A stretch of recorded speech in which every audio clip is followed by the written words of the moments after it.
런던에서 있었던 일이라고 합니다. 다리가 불편하신 할머니가 한 분 계셨는데 이분이 영국 백인이세요. 시골에 계셨던 한 할머니였는데 이분이 버스에 타시면서 다리가 불편하니까 힘들게 버스 그 층계를 이렇게 올라가시면서 어렵게 버스에 오르고 계셨다고 합니다. 그런데 한 남자가 와가지고 그것을 보고서 그 할머니를 도와주셨는데 이분이 인도 사람이었어요. 인도 힌두교를 믿고 있는 사람이었는데 이 남자가 그 할머니를 부축해가지고 빈자리가 있는 곳으로 앉게 도와주었다고 합니다. 근데 이 사람이 이제 힌두교 사람이니까 힌두교의 특징이 뭐죠? 그 터빈이라고 그러죠. 그거를 흰 터빈을 머리에 이렇게 메고 있었던 것이 쓰고 있었던 것입니다. 근데 버스를 타고 가면서 그 할머니가 그 남자를 계속 이렇게 쳐다봤다고 합니다. 근데 이제 그 할머니가 이제 내릴 때가 돼가지고 내리려고 하는데 그 남자가 또 와가지고 그 할머니가 잘 내릴 수 있도록 부축해가지고 이렇게 해드렸다고 합니다. 그랬더니 그 할머니가 버스에서 내리시면서 안쓰럽다는 듯이 그 머리가 빨리 낫기를 바랍니다. 말씀을 하셨다는 거예요. 이게 사실인지는 모르겠어요. 저도 사실인지는 모르겠지만은 그런 생각을 해봅니다. 사람들이 많이 오해를 하는구나 하는 생각들을 많이 해봅니다. 예수님께서도 오해를 많이 받으셨어요. 무슨 말을 하시면은 사람들이 그것을 이상하게 해석을 해가지고 예수님을 오해를 많이 하셨는데 설교를 하셨을 때에도 많은 오해를 예수님께서 받으셨습니다. 그 예가 오늘 말씀이 되겠는데요. 큰일 났습니다. 예수님께서 설교를 하시는데 사람들이 수군거립니다. 설교를 할 때 아멘 해야 되는데 사람들이 이러면서 그냥 서로 뭐야 하면서 막 이렇게 수군거리기 시작을 했다는 것입니다. 사람들이 오해를 해도 너무나 큰 오해를 했던 것입니다. 자초지정은 이러했습니다. 예수님께서 요한복음 6장 33절과 35절을 보시면은 예수님께서 뭐라고 그러시냐면 나는 하늘에서 내려온 떡이다 라고 하늘에서 내려온 빵이다. 빵이죠. 떡이 아니라 빵입니다. 빵이다 라고서 그렇게 말씀을 하셨습니다. 그랬더니 사람들이 이렇게 수군거립니다. 아니 자기가 하늘에서 내려왔다네. 하늘에서 내려올 사람은 누가 있겠습니까? 하나님이잖아. 하나님이시고 하늘에 계시는 분이 하나님이신데 자기가 하나님이라 그런 건가 하면서 하늘에서 내려왔다네 하면서 하늘에서 내려온 떡이라네 빵이라네 하면서 사람들이 수군거리기 시작을 했다는 것이에요. 예수님께서 설교하는 사람들은 다 보입니다. 다 보여요. 그러는 사람을 또 주시는 것 같아요. 예수님께서 딱 보시니까 누가 말씀 듣고 있고 누가 안 듣고 있고 누가 딴 생각하고 다 보이는데 수군거리고 있으니까 예수님께서도 분명히 아셨을 것이에요. 근데 예수님께서는 아랑곳 안 하시고 한술 더 뜨십니다. 51절을 보니까 나는 하늘에서 내려온 살아있는 떡이다 라고 말씀하시면서 누구든지 이 떡을 먹으면 영원히 살 것이다. 내가 주는 떡은 내 살이다 하고 말씀을 하십니다. 분명히 그것 때문에 사람들이 수군거리고 알고 계시면서도 예수님께서 이 떡은 내 살이다 라고까지도 말씀을 하십니다. 이랬더니 이게 난리가 난 것입니다. 유대인들이 이제는 대놓고서 떠들어대는 것을 우리가 52절을 통해서 보게 됩니다. 52절에 그런 말이 나오죠. 이 사람이 자기 살을 우리를 보고 먹으라고 한다. 꼭 그렇게까지 표현하실 필요가 있었을까?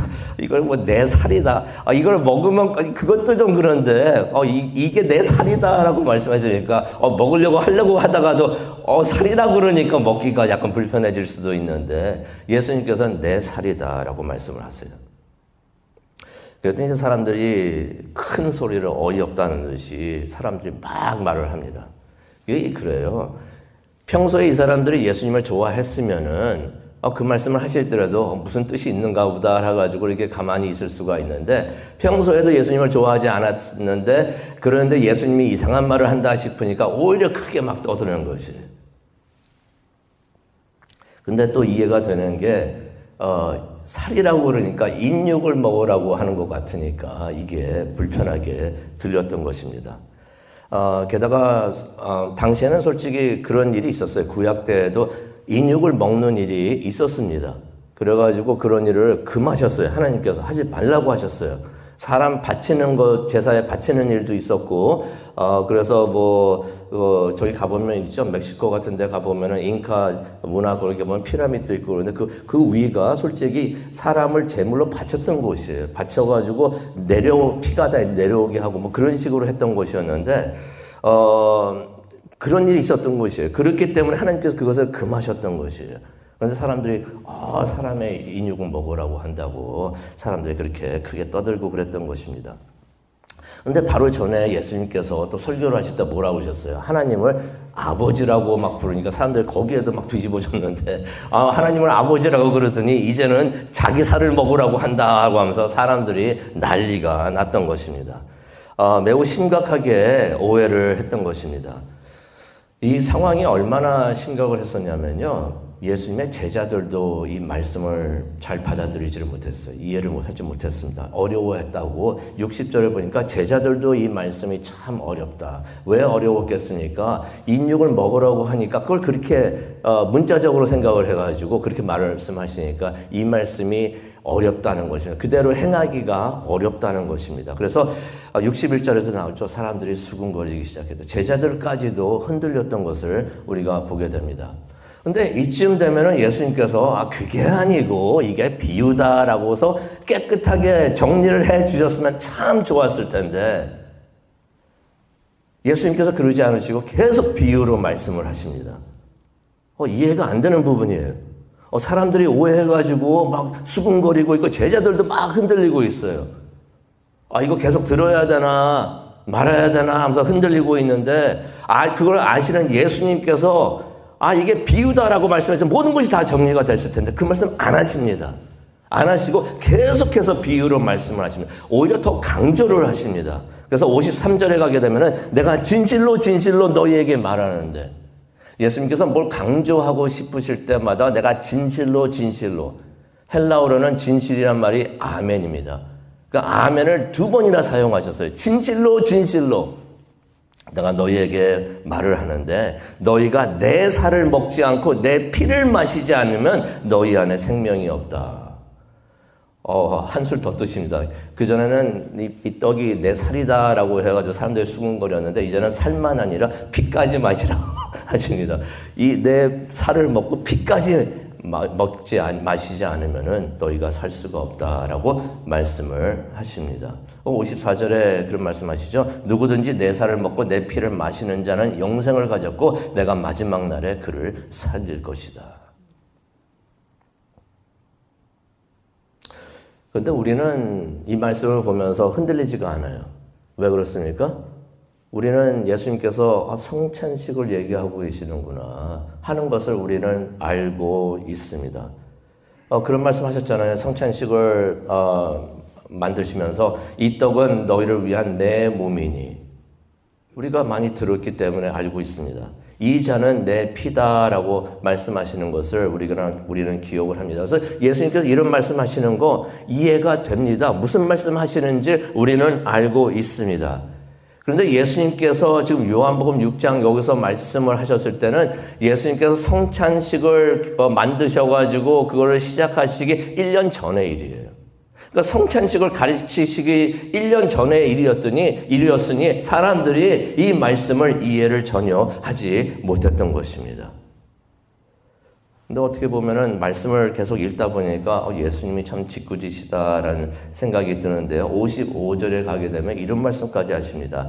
내 살은 참된 양식이요 내 피는 참된 음료다 라고까지도 말씀을 하십니다. 그러지 않아도 이거 유대교 지도자들이 트집 잡으려고 예수님에 대한 트집을 잡으려고 그렇게 막 생각하고 있었었는데 이거 딱 잘 걸렸다라고서 사람들이 생각할 수 있도록 예수님께서 그렇게 말씀을 하시는 것입니다. 그런데 예수님께서 그런 생각을 해봅니다. 예수님께서 왜 이렇게 무리하게 비유를 사용을 하셨을까? 왜 이렇게 제자들까지도 흔들려가지고 어렵다라고 받아들이기 어렵다라고 생각할 수 있도록 예수님께서 왜 무리하게 이렇게까지 하셨을까? 오늘 말씀을 가만히 보시면요. 이 비유를 설교를 하신 다음부터 사람들이 구분이 됩니다. 사람들이 나누어집니다. 어떻게 나누어지냐면요. 영적인 사람들하고 영적이지 못한 사람들하고 갈라지고 나누어지는 것을 우리가 보게 됩니다. 영적이지 못한 사람들은 이 말씀을 전혀 이해를 하지를 못합니다. 이전에 니고데모도 그랬죠. 예수님께서 너희가 사람이 거듭나야 된다라고 말을 하니까 전혀 이해를 하지 못하면서 예수님에게 따집니다. 어떻게 사람이 태어났는데 어떻게 또 다시 태어납니까? 하면서 따졌던 거예요. 전혀 이해를 하지 못했던 것이 영적인 말씀을 전혀 이해를 하지 못했다는 것입니다. 이번에도 예수님께서 이 떡은 너희가 내 살을 먹어야 되고 내 피를 마셔야 된다라고 말씀을 하시니까 사람들이 오히려 막 화를 내면서 52절에 있는 말씀, 원본에 있는 말씀을 보게 되면 사람들이 화를 내면서 논쟁을 했다는 것이에요. 그리고 어떤 예수님의 제자들, 누군지는 모릅니다. 그런데 어떤 예수님의 제자들도 어렵다고 하면서 예수님을 떠납니다. 그런데 66절을 보니까 이 사람들이 예수님을 떠나가지고 다시는 예수님과 함께 하지 않았다라는 말씀이 성경에 기록이 되어 있습니다. 무슨 말입니까? 비유로 말씀을 하셨던 그 예수님의 말씀이 이 사람들에게는 믿음의 걸림돌이 되었다는 것이에요. 예수님께서 하나님의 말씀을 선포를 하셨는데 오히려 그것이 걸림돌이 돼가지고 저 사람이 저런 말을 하니까 내가 도저히 저 사람하고 함께 할 수 없다라고 하면서 그 사람을 떠났다는 것이에요. 그런데 그 자리에 영적인 사람들이 있었습니다. 67절에 나오는데요. 그 사람들이 누구냐면 바로 12 제자들이었던 것이죠. 사람들이 막 떠나니까 예수님께서 그 12 제자들에게 이런 말씀을 하십니다. 너희도 떠나고 싶으냐? 그랬더니 12 제자들 대표로 이제 베드로가 말을 하는데요. 주여 영생의 말씀이 주 안에 있습니다. 나를 살게 하시는 그 말씀이 당신 안에 있습니다. 당신이 주시는 말씀이 영생의 말씀입니다. 라고서 12 제자들이 그렇게 고백을 합니다. 예수님의 말씀이 영생을 주는 하나님의 말씀입니다. 라고서 그들이 그렇게 말을 하였던 것입니다. 솔직히 내 살을 먹고 내 피를 마시라라고 예수님께서 말씀하시는 것은 나를 믿으라고 하시는 예수님의 비유의 말씀이셨던 것입니다. 예수님의 몸이 십자가에서 우리의 죄를 위해서 갈길각이 다 찢어지셨고 그래서 예수님께서 성찬식을 하면서 이 몸은 너희를 위하여 찢어진 부어끈된 나의 몸이다라고 말씀을 하셨는데 그 몸을 그 떡을 먹으라는 것입니다. 소화를 하라는 것입니다. 또 예수님께서 십자가에서 피를 흘려가지고 우리의 죄를 다 씻어 주셨는데 그것을 믿으라는 것입니다. 그것을 듣고서 그것을 우리의 마음속에 넣고 그것을 소화를 하라는 것입니다. 이해를 하고 그것을 깨닫고 그것을 믿으라는 것입니다. 그렇게 하게 되면은 예수 그리스도가 우리 안에 거하게 되고 우리가 또 주 안에 거하게 된다라고서 56절에 말씀을 하고 계십니다. 그런데 여기서 예수님께서 말씀하시는 거하다라는 말씀은 어떤 의미가 있냐면요. 예수님과 함께 하면서 교제하는 것.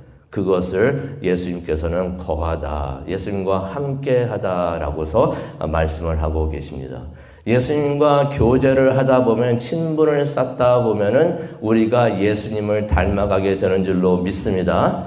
우리가 누구와 시간을 많이 보내는 게 이게 참 중요합니다. 그래서 잠언서에도 그렇죠. 친구를 잘 고르라라고 말씀하고 있는데 우리가 누구와 시간을 많이 보내는가, 우리 삶을 한번 보기를 원합니다. 내가 누구와 시간을 가장 많이 보내는가. 우리가 시간을 많이 보내는 사람을 닮아가게 되어 있습니다.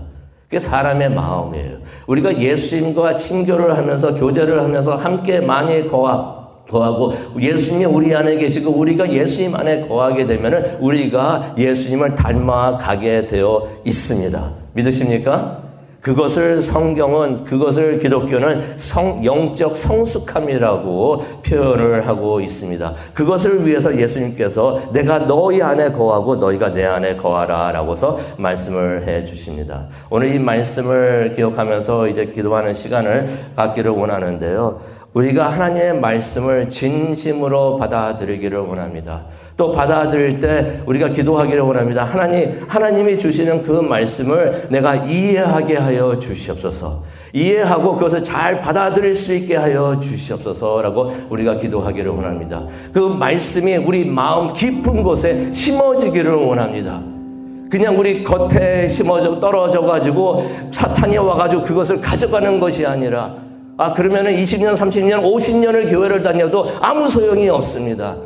예수님께서 뿌려주신 그 말씀, 이 말씀이 내 마음 깊은 곳에 뿌려지게 하여 주시옵소서. 이해하게 하여 주시옵소서.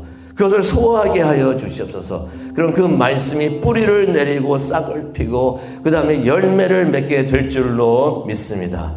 우리가 이렇게 말씀 안에 거하고 또 주 안에 거하는 우리 모두가 되기를 원합니다. 그러면 하나님의 말씀이 우리 삶 안에서 많은 열매를 맺게 될 줄로 믿습니다. 그것을 위해서 기도하는 이 아침 되기를 간절히 기도합니다. 우리 다 함께 기도하시겠습니다. 사랑과 은혜가 충만하신 하나님 아버지 감사합니다. 예수님께서 전해주신 그 말씀을 이해할 수 있는 우리가 되게 하여 주시옵소서. 하나님의 음성을 들을 수 있는 마음의 귀를 열어주셔서 하나님께서 말씀을 하실 때 그 음성을 들을 수 있는 우리 모두가 되고 아멘으로 그것을 받아들일 수 있는 우리 모두가 되게 하여 주셔서 그래서 말씀이 우리 안에 거하고 우리가 그 말씀 안에 거하면서 예수님을 닮아갈 수 있는 우리 모두가 되게 하여 주시옵소서. 그것을 위해서 기도하기를 원합니다. 성령님이여 우리의 기도하는 시간 인도하여 주시옵소서. 감사합니다. 예수님의 이름으로 기도합니다. 아멘.